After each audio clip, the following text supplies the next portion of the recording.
Good morning everyone, তোমরা সবাই কেমন আছো? আশা করি ভালো আছো, সুস্থ আছো, আর আমিও ভালো আছি। তো আজকে এই ভিডিওটা হলো কি ষষ্ঠীর পরের দিনকার ভিডিও, যেদিন আমরা বাড়ি চলে আসছি আর কি, বৃহস্পতিবার। তো বৃহস্পতিবার সব ভোরবেলা উঠে গেছিলাম, প্রায় 5টা বাজে তখন উঠে গেছিলাম, কেন কি তাড়াতাড়ি বেরোবো সেই কারণে। তো এই জন্য উঠে আমি প্রথমে ব্রাশ ট্রাশ করে রেডি হয়ে গেছি একদম।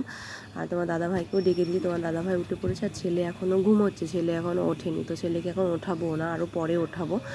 আর আমরা এখন মানে চা বিস্কিট টিস্কিট খাওয়া হবে আর কি। তো চা করব আমি, মা ওদিকে বাসি কাজ করছে, তো সেই কারণে আমি চাটা করব আর কি। তো চলো চাটা খেয়ে নিয়ে একবারে রেডি হয়ে বেরোনোর সময় তোমাদের সাথে দেখা হচ্ছে, ঠিক আছে? তো এই যে দেখতেই পাচ্ছ আমরা রেডি হয়ে গেছি বাড়ি যাওয়ার জন্য, একদম হেলমেট টেলমেট পরে। বাবা গেছিলো মাঠে সবজি তুলতে, তো বাবাকে ডেকে ডেকে মা নিয়ে এসছে।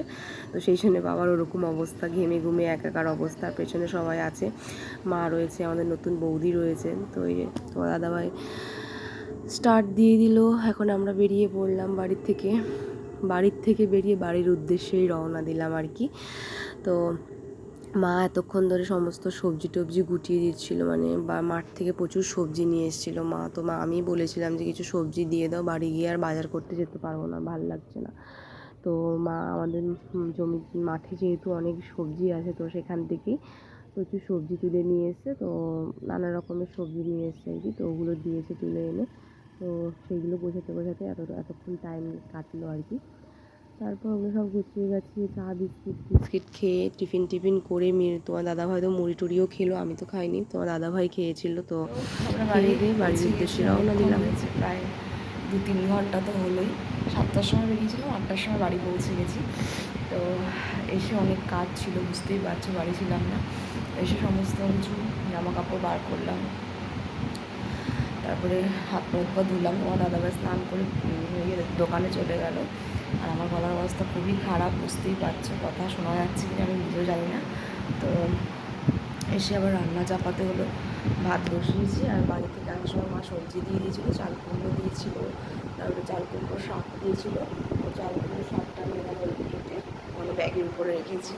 এটা আজকে আর রান্না করবো না, আমার শরীরটা ভালো লাগছে না, প্রচণ্ড ঠান্ডা লেগেছে, গলা ব্যথা করছে, কথা তো আওয়াজ শুনতে পাচ্ছ নাকি সেটা তোমরা ভালো বলতে পারবে।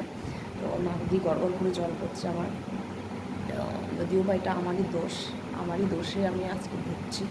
ঠান্ডা জল খাওয়া, আইসক্রিম খাওয়া, গলায় ব্যথা, ঠান্ডা লেগে, তবুও আমি কালকে কোল্ড ড্রিঙ্কস খেয়েছি 2বার। তো নিজেরই ভুলের মানে ভোগান্তি আর কি করতে হবে। কী করবো, চিপটাকে আটকাতে না পারলে এমনই হবে। তো এই আর কি। তো যাবে, তো এসে ওই কী বলে চাল কুমড়োটা করলাম, ভাজা করলাম। আর চাল কুমড়ো শাকটা কেটে রাখবো, বাট করবো না আজকে। আর নিচে কিছু সবজি দিলাম, দুপুরে বাড়ি চলে এসেছে। ওরাও আজকে বাড়ি এসেছে, আমরা বাড়িতে ঢুকেছি। তো আমি নিচে লঙ্কা ছিল না, তো সবজিওয়ালার কাছ থেকে লঙ্কা দিতে নেমেছিলাম, দেখলাম ওরা আসছে, আমরাও ঢুকেছি। দেখলাম চেঞ্জ করে গেলাম, ওরা রাস্তা দিয়ে আসছে। তো এই আর কি, মানে 10-15 মিনিটের ডিফারেন্সে আমরা বাড়ি ঢুকেছি আর কি। আমরা আগে ঢুকেছি, ওরা পরে ঢুকেছে। তো ওদেরকেও কিছু সবজি দিয়ে এলাম, লতি দিয়েছে মা, লতি, তারপরে পটল, চাল কুমড়ো শাক, তো শাকটা তো আর দিতে পারিনি, অল্প একটু দিয়েছিল মা। আর লতি আর পটল, কী বলে চাল কুমড়ো, ওগুলো সব দিয়েছি ওদেরকে, এই আর কি। তো আর এখন ছেলেকে খাইয়ে দাইয়ে ওই যে ঘুম পাড়িয়ে দিলাম, স্নান করি। ওরও জ্বর লাগছে, গায়ে কথা শুনে না, একদম কথা শুনে না। কালকে খুব জল ঘাটাঘাটি করেছে, রোদে দৌড়াদৌড়ি করেছে, তো সেই কারণে আজকে আবার জ্বর লাগছে। তো আমি স্নান করিয়ে দিয়েছি, একটু গরম তো প্যাচপ্যাচে গরম, ঘামছে প্রচণ্ড, সেই জন্য একটু গরম জলে স্নান করে দিয়েছি, খাইয়ে দাইয়ে দিয়েছি, দিয়ে এখন ঘুমোচ্ছে ওখানে। এই দেখি দেখাচ্ছি আমি, ওই ঘরেও ঘুমোচ্ছে। আর আমি এখন রান্না করেছি, এইগুলো কেটেছি শাকটা, এগুলো পরিষ্কার করে স্নান করে ঘুমিয়ে আমার ভালো লাগছে না।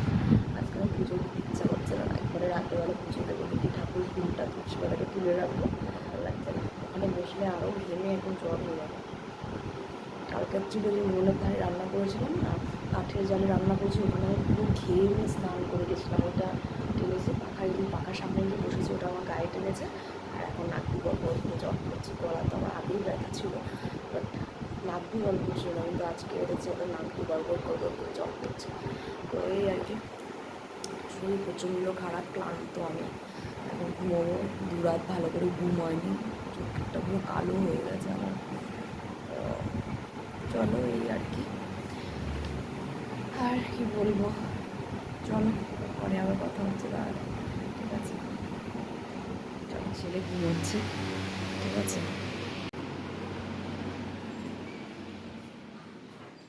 চাল কুমড়ো ভাজা আর এই যে ভাত দিলাম তোমাদেরকে। ভালো লাগছে না, এবার এগুলোকে গুছিয়ে স্নানটা করে নেবো, ভালো লাগছে না আমার।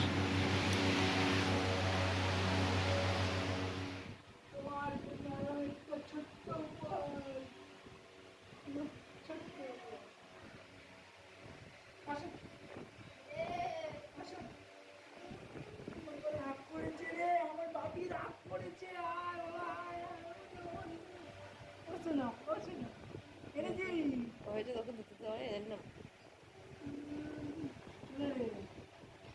আজকাল বেশি রাগ হয়ে যায় সেকেন্ডে সেকেন্ডে। হ্যাঁ ভাবি,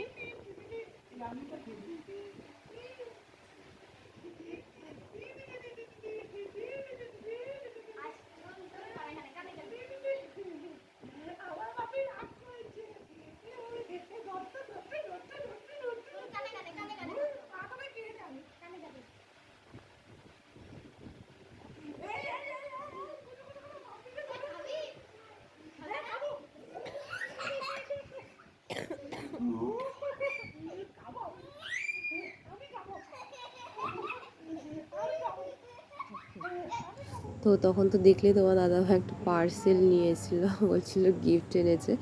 তো আমি অনলাইন থেকে দুটো জিনিস অর্ডার দিয়েছিলাম, তো সেগুলোই মনে এসছে। তো দেখা যাক কি এসছে। তো চলো খুলে নি, খুলতেই লাগছে 1 ঘন্টা।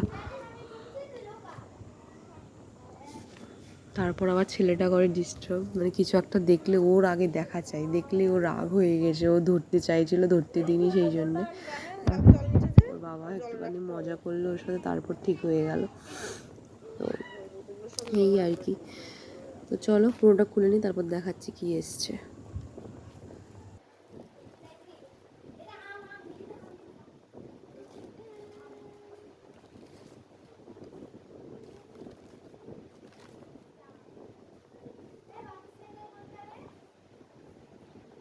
তো এটা কি বলো তো, দেখে নিশ্চয়ই বুঝতে পারছো কি এটা।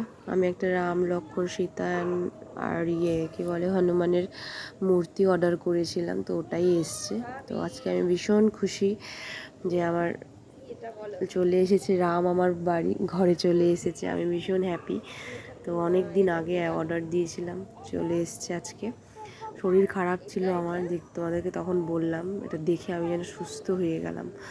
তো ছেলেকে বলছিলাম যে এটা কে কে, ছেলে তো আমার বোঝে না এটা কে, ও বলছিল কি যেন একটা বলছিল কি, ও বলছিল কৃষ্ণ কৃষ্ণ কৃষ্ণ। তা আমি ওকে বোঝাচ্ছিলাম যে এটাকে এটা বলে, এটাকে এটা বলে। তো হনুমানটাকে কিন্তু চিনতে পেরেছে ও, আরগুলোকে চিনতে পারেনি ও। তো ওকে সেটাই বুঝিয়ে দিচ্ছিলাম আর কি। এবার শুরু করেছে 2 ভাই বোনে খাটের উপর ধস্তাধস্তি, খাটটার অবস্থা কী করেছে দেখতে পাচ্ছ। তো চলো আজকে ভিডিওটা এখানেই এন্ড করছি, টাটা বাই বাই।